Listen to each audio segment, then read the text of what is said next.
Naglalambing ka pa kay mama at masaya pa tayong nagkukulitan hanggang sa nagkasakit ka na ng ilang araw. 2 days kang nilalagnat kaya napagpasyahan mo na mama. Dalhin ka sa ospital, anak.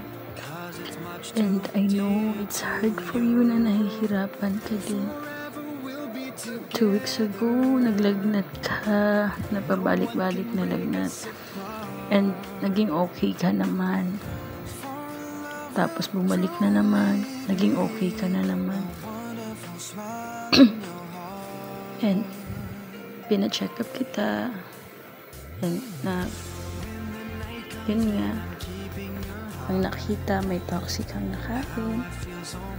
And now, the second time around, sabi dyspepsia.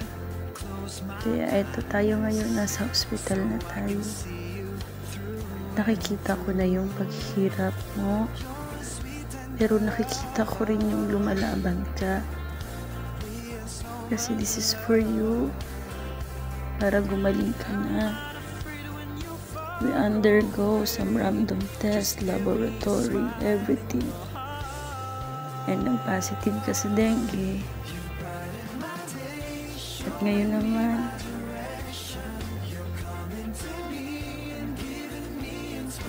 nakita namang may sepsis ka sa dugo. May infection ng dugo mo, kaya pabalik-balik ang lagnat mo. Yung nakikipaglaban ka na sa dengue mo is very hard. Tas ngayon, may kakalaban na naman tayong virus.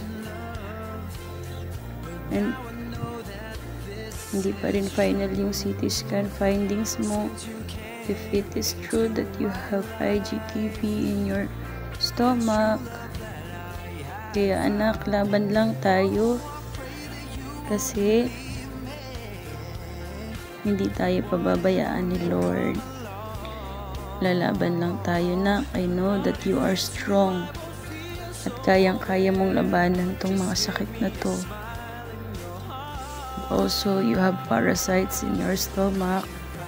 Kaya naman anak, go lang tayo. Laban lang. At huwag susuko. Diba? Sabi mo, uuwi na tayo. Kaya anak, lumaban ka. Same with mama, together with family. Nalam naming matapang kang labanan lahat ng to. Nandito lang si mama lagi sa tabi mo. I love you, Carl. Ikaw yung miracle ng buhay ko. Kaya magpakatatag ka na. Lalaban tayo at lagi kang mananalangin sa Panginoon na ikaw ay ikagaling. In Jesus' name, Amen. Thank you.